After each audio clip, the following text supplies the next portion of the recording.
Sasi Tharoor M പിക്ക് താക്കീതുമായി എത്തിയിരിക്കുകയാണ് കോൺഗ്രസിന്റെ അഖിലേന്ത്യാ ജനറൽ സെക്രട്ടറി കെ.സി. വേണുഗോപാൽ. ഇതിനു മുൻപും പലപ്പോഴും തരൂർ മോദി അനുകൂല അല്ലെങ്കിൽ സർക്കാർ അനുകൂല ദേശീയത അനുകൂല പ്രസ്താവനകൾ നടത്തിയിട്ടുണ്ട്. അന്നൊന്നും കാര്യമായി പ്രതികരിച്ചിട്ടില്ല പലരും. പക്ഷേ ഇപ്പോൾ കെ.സി. വേണുഗോപാൽ വടിയെടുത്തിരിക്കുന്നു എന്ന വാർത്തയാണ് പുറത്തു വരുന്നത്. പക്ഷേ ശശി തരൂരിനെ സംബന്ധിച്ച് അതൊന്നും ഒരു വിഷയമേ അല്ല.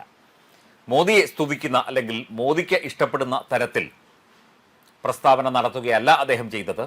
ദേശീയതയ്ക്കൊപ്പം രാജ്യത്തിന്റെ താല്പര്യങ്ങൾക്ക് ഒപ്പം നിന്നുകൊണ്ടാണ് ശശി തരൂർ പല പ്രസ്താവനകളും നടത്തിയിട്ടുള്ളത്. അദ്ദേഹം ഒരു വെറും രാഷ്ട്രീയക്കാരൻ മാത്രമല്ല. അദ്ദേഹം കാര്യങ്ങളെക്കുറിച്ച് ബോധ്യമുള്ള, രാജ്യത്തിന്റെ സംവിധാനങ്ങളെക്കുറിച്ച് ബോധമുള്ള, ആഗോളതലത്തിൽ തന്നെ ശ്രദ്ധേയമായ ചിന്താഗതികൾ പ്രചരിപ്പിക്കുന്ന അല്ലെങ്കിൽ അതുമായി ചേർന്ന് നിൽക്കുന്ന വർഷങ്ങളുടെ അനുഭവ പരിചയമുള്ള ഒരു വ്യക്തിയാണ് ഡോക്ടർ ശശി തരൂർ.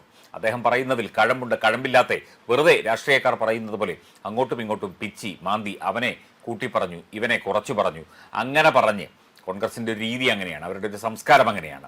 ആരെങ്കിലും മുകളിൽ കയറിയിരുന്നാൽ അവരെ എങ്ങനെയെങ്കിലും വലിച്ച് താഴിടാൻ ശ്രമിക്കും, ആ കൂട്ടത്തിൽ കയറിയിരിക്കാൻ ശ്രമിക്കും. ഈ ചാനൽ ക്യാമറകൾക്കൊക്കെ മുന്നിൽ ആൾക്കാർ ഇടികൂടുന്നു, നേതാക്കന്മാരുടെ ചുറ്റും നിൽക്കാൻ വേണ്ടി ഇടികൂടുന്നത് പലപ്പോഴും നമ്മളൊക്കെ നേരിട്ട് കണ്ടിട്ടുണ്ട്, വർഷങ്ങളായി കണ്ടിട്ടുണ്ട്.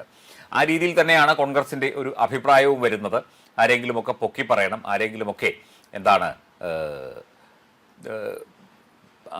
ആരെങ്കിലുമൊക്കെ പ്രശംസിച്ചുകൊണ്ടേയിരിക്കണം എപ്പോഴും. രാഹുൽ ഗാന്ധി കി ജയ്, രാഹുൽ ഗാന്ധി ജയ ജയ രാവണ ലങ്കാവതേ, അല്ലെങ്കിൽ ഇന്ദിരാഗാന്ധിയെ പുകഴ്ത്തണം, മരിച്ചുപോയ രാജീവ് ഗാന്ധിയെ പുകഴ്ത്തണം, അങ്ങനെ സോണിയാഗാന്ധിയെ പുകഴ്ത്തണം, അങ്ങനെ പുകഴ്ത്തി നടക്കുന്ന ഒരു നേതാവാണ് ഈ മല്ലികാർജ്ജുൻ ഖാർഗെയും കെ.സി. വേണുഗോപാലും ഒക്കെ.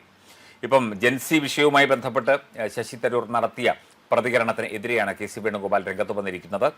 ജൻസികളെ കേൾക്കാൻ കോൺഗ്രസിനായോ എന്ന് പരിശോധിക്കണം എന്നായിരുന്നു ശശി തരൂരിൻ്റെ പരാമർശം. തീർച്ചയായിട്ടും ആയിട്ടില്ല എന്ന് തന്നെയാണ് സത്യം. അതിനിടയിലൂടെ വെറുതെ വില കുറഞ്ഞ രാഷ്ട്രീയം കളിക്കുകയായിരുന്നു രാഹുൽ ഗാന്ധിയും കൂട്ടരും ചെയ്തത്. എന്നാൽ രാഷ്ട്രീയമായി നേട്ടമുണ്ടാക്കാനോ കോൺഗ്രസ് അനുകൂലമായി ആ ഒരു പ്രക്ഷോഭത്തെ മാറ്റാനോ ഒന്നും അവർക്ക് സാധിച്ചുമില്ല. ചെയ്തതൊട്ട് ഫലം കണ്ടുമില്ല. എന്നാൽ വെറുതെ ചെന്ന് കോമാളികളായി തിരിച്ചു പോരേണ്ടി വന്നു എന്നാണ്. സോനം വാങ്ചുക്ക് തന്നെ പലപ്പോഴും പറഞ്ഞിട്ടുണ്ട്, കോൺഗ്രസ്, രാഹുൽ ഗാന്ധി ഇവരൊന്നും ഒപ്പം നിന്നില്ല എന്നുള്ളത്. ഇതേപോലെ കോൺഗ്രസിന് അവരുടെ വിഷയങ്ങൾ പ്രതിഫലിപ്പിക്കാനായില്ലെന്നും ശശി തരൂർ പറഞ്ഞിരുന്നു. എന്തുകൊണ്ട് അതിന് കഴിഞ്ഞില്ല എന്ന് സ്വയം ചിന്തിക്കണം. രാഹുൽ ഗാന്ധിയും വിദ്യാർത്ഥികളുടെ വിഷയങ്ങൾ ഏറ്റെടുത്തു, എന്നാൽ CJP പോലെ ഫലപ്രദമായില്ല. യുവാക്കളെ കേട്ടില്ലെങ്കിൽ മുഖ്യധാര രാഷ്ട്രീയ പാർട്ടികൾ അപ്രസക്തമാകുമെന്നും മുംബൈയിൽ നടന്ന സംവാദ പരിപാടിയിൽ തരൂർ പറഞ്ഞിരുന്നു. എന്നാൽ തന്റെ പ്രസ്താവന വളച്ചൊടിച്ച് എന്ന് ചൂണ്ടിക്കാട്ടി തരൂർ പിന്നീട് വിശദീകരണവും നൽകി. കെ.സി. വേണുഗോപാൽ BJPക്ക് സുഖിക്കുന്ന വർത്തമാനം മാത്രം പറയുന്നതിൽ നിന്ന് വിട്ടുനിൽക്കണം എന്നൊരു താക്കീതാണ് നൽകിയത്. BJPക്ക് സുഖിക്കുന്നത് എന്നല്ല, രാജ്യ താല്പര്യങ്ങൾക്ക് സുഖിക്കുന്നത് അല്ലെങ്കിൽ രാജ്യ താല്പര്യങ്ങൾക്ക് അനുകൂലമായ പ്രസ്താവനകളാണ് പലപ്പോഴും ശശി തരൂർ ഇതിനു മുൻപും നടത്തിയിരിക്കുന്നത്. അതുകൊണ്ട് അദ്ദേഹം BJPയിലേക്ക് വന്നു അല്ലെങ്കിൽ വരുന്നു എന്നുള്ള വാർത്തകളും ആ സമയത്ത് ഉണ്ടായി. CJP പ്രതിഷേധത്തിനിടെ രാഹുൽ ഗാന്ധി നടത്തിയ ഇടപെടലുകളും കഴിഞ്ഞ ദിവസം അലഹാബാദിൽ നടത്തിയ പരിപാടിയും കെ.സി. വേണുഗോപാൽ ചൂണ്ടിക്കാട്ടി. അതൊക്കെ സത്യം തന്നെ. പെല്ലറ്റ് ഗൺ ഉപയോഗിച്ച് വിദ്യാർത്ഥികൾക്ക് നേരെ നടത്തിയ ആക്രമണം പൊതുസമൂഹത്തിന് മുന്നിൽ അവതരിപ്പിച്ചത് രാഹുൽ ഗാന്ധിയാണെന്നും അദ്ദേഹം പറഞ്ഞു. പ്രക്ഷോഭം നടക്കുമ്പോൾ ചിലപ്പോൾ പെല്ലറ്റോ അങ്ങനെയുള്ള കാര്യങ്ങളൊക്കെ തന്നെ പോലീസോ അങ്ങനെയുള്ള ആൾക്കാർ ഉപയോഗിച്ചെന്നിരിക്കും. അത് ചൂണ്ടിക്കാട്ടി എന്ന് പറഞ്ഞ് ഇയാളൊരു മഹാനായ നേതാവൊന്നുമല്ല. കഴിഞ്ഞ ദിവസം ഒരു ചർച്ചയിൽ ഒരു BJP നേതാവാണ്, അയാൾ പറഞ്ഞതുപോലെ അടുത്ത പ്രധാനമന്ത്രി, ഭാവി പ്രധാനമന്ത്രി എന്ന് പറഞ്ഞ് കുറേ കാലങ്ങളായി രാഹുൽ ഗാന്ധിയെ കൊണ്ടു നടക്കുന്നു. ഇനിയിപ്പോൾ ഇയാളുടെ കാലം കഴിഞ്ഞു. ഇനിയിപ്പോൾ പ്രശാന്ത് കിഷോറോ അഭിജിത് ദീപ്കയോ ഒക്കെ ആ സ്ഥാനം ഏറ്റെടുക്കും എന്നാണ് അദ്ദേഹം വ്യക്തമാക്കിയത്. ശശി തരൂര് ഈ രീതിയിൽ ചിന്തിച്ചുകൊണ്ടോ അല്ലെങ്കിൽ BJPയെ സുഖിപ്പിക്കാൻ വേണ്ടിയൊന്നും പറഞ്ഞതല്ല.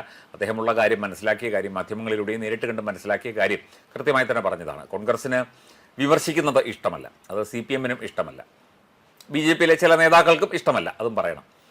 വിമർശിക്കുമ്പം അതിൻ്റെ ആ ഒരു പോസിറ്റീവായിട്ടുള്ള ആ ഒരു വശം അത് മനസ്സിലാക്കി വേണം പ്രതികരിക്കാൻ. ഒരാൾ ഒരു തെറ്റ് ചെയ്തു അല്ലെങ്കിൽ ഒരാൾ ഒരു ഹിതകരമല്ലാത്ത കാര്യം ചെയ്തു എന്ന് മറ്റൊരാൾ ചൂണ്ടിക്കാട്ടിയാൽ അത് താൻ ചെയ്തോ അല്ലെങ്കിൽ ചെയ്തത് ശരിയായോ എന്ന് പരിശോധിച്ച് നടപടി മാറ്റേണ്ടതിന് പകരം അല്ലെങ്കിൽ തീരുമാനം മാറ്റേണ്ടതിന് പകരം അല്ലെങ്കിൽ തൻ്റെ പ്രസ്താവന തിരുത്തേണ്ടതിന് പകരം അവൻ എന്നെ അങ്ങനെ പറഞ്ഞു എന്ന് പറഞ്ഞാണ് ഈ കോൺഗ്രസ്സുകാരും CPMകാരും കിടന്ന് ബഹളം വയ്ക്കുകയും ഒക്കെ ചെയ്യുന്നത്. അങ്ങനെ പറഞ്ഞതിൽ എന്താണ് തെറ്റ് എന്നുകൂടി കെ.സി. വേണുഗോപാൽ ഒന്ന് പരിശോധിക്കണം. നേരത്തെ പറഞ്ഞതുപോലെ തരൂർ ഒരു രാഷ്ട്രീയക്കാരനായി കടന്നു വന്നയാളല്ല, പക്ഷേ കെ.സി. വേണുഗോപാൽ അങ്ങനെയല്ല. അതാണ് രണ്ടുപേരും തമ്മിലുള്ള വ്യത്യാസം.